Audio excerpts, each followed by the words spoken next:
Welcome to SatoriQuest Academy. So today we are playing against one national master and we are heading to complete our 2300 rating in rapid. So as of now, we're starting with 2135 and let's see which opening he makes us play. So D5, okay. So I'll just go for the classic and if he plays something like e4 then it will be converted into the Caro-Kann systems, but let's see, this is the English and Caro-Kann.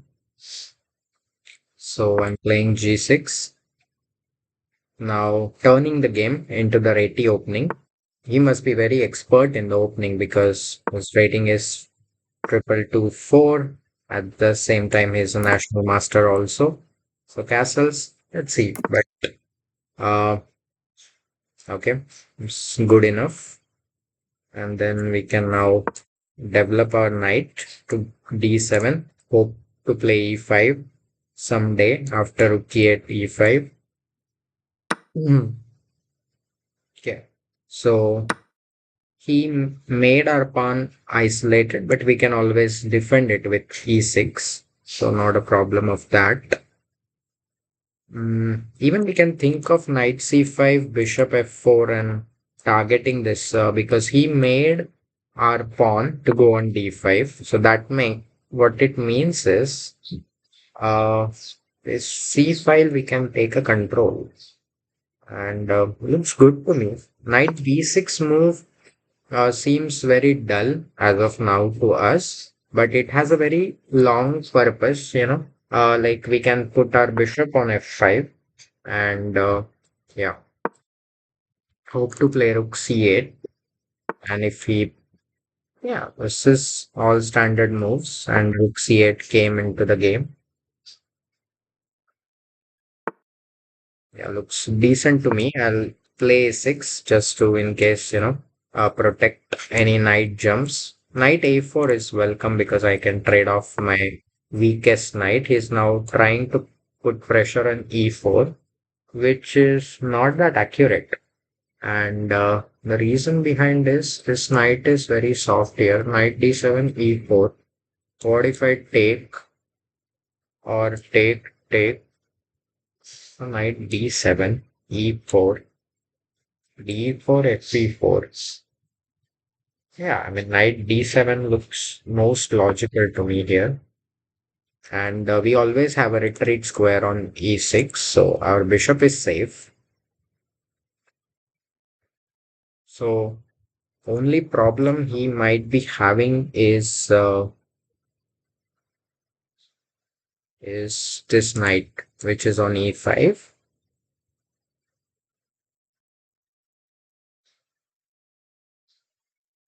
Okay,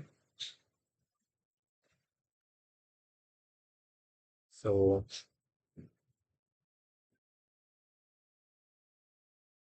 taking a bit longer time here because he's calculating what happens after e4 because I have this knight takes e5. If he takes with the pawn, I can always retreat my knight and then this pawn will be weak.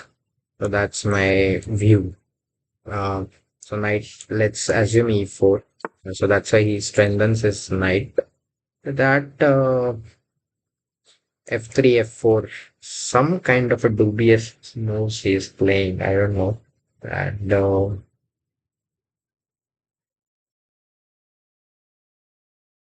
we have knight f7 and press move again, but I don't know whether we can go for that or we can just simply take and take this.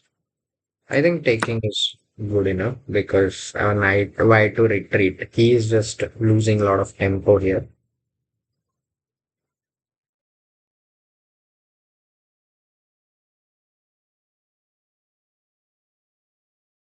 Not sure which opening territory we are in now.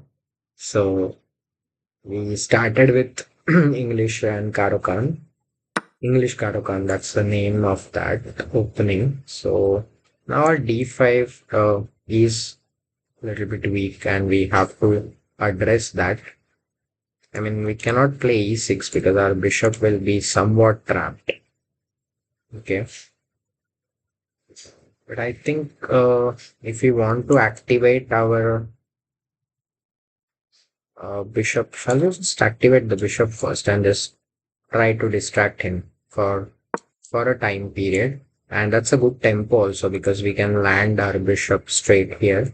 And then we can push e4, queen to g4. So many possibilities. So first now he has to go back to rook a1, which is very sad for anyone because rook on c1 is very pretty much active and going on to a1 is pretty bad.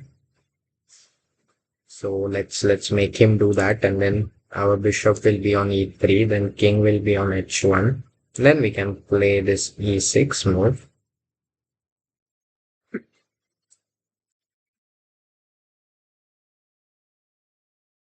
Okay, he's thinking bit, but that has no value because bishop e3 is coming anyway. Uh, is he thinking some kind of a sacrifice like this? But that will not help, right? Because I'm just captured. Yeah, rook takes f5, g takes f5. So rook a1, bishop e3, king h1, and e6. These are my plan. I can develop queen here and okay, knight b6, which I played that time. Now I'm regretting it because knight has absolutely no future, and only future can come after if I play something knight 8, knight c8, knight b. That's a long journey, but I have to play first e6 to strengthen my d5 pawn. Then only I can start doing all these things. Uh, he's thinking deeply here because this move, maybe he didn't expect it. Oh, this sacrifice game. Okay, interesting. But this is not worth it. I'll tell him for sure it's not worth because I mean queen cannot enter straight away. His second rook is also hanging.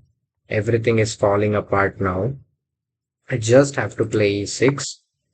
Okay, this move. Okay, interesting. What it does absolutely nothing. First, I'm giving him a check, then going to strengthen my position even further. Everything is secured. I mean, literally secured. His pieces are not at all doing much. My queen is coming here. Everything falling apart very soon now. Hmm. Yeah, the only hope he was having is this move, h4, but I'll just go and defend it. Very easy for me.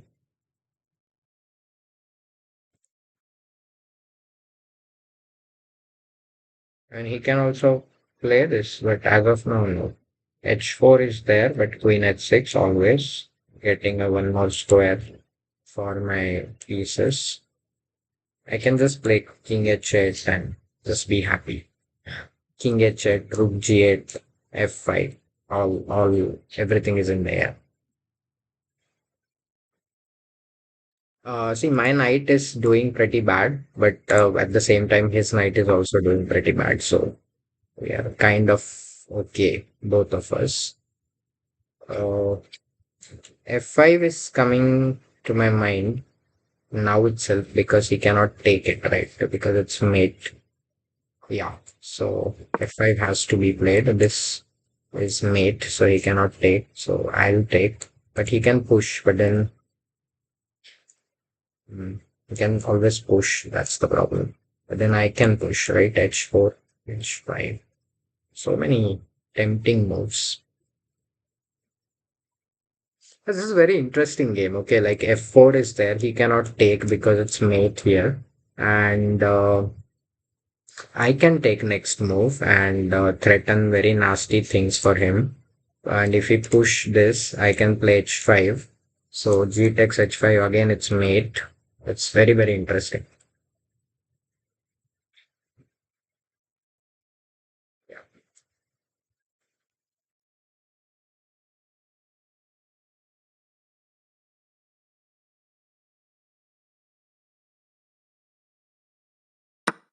It's mate, right? Yeah, I mean, that was so easy. I hope you like this game and please consider subscribing to our channel and I'll be posting more such videos where I will be trying to cross 2300 in rapid. So currently we are at 2145 and hope to see you in the similar next videos also. So until then, enjoy chess and see you in the next video. Bye.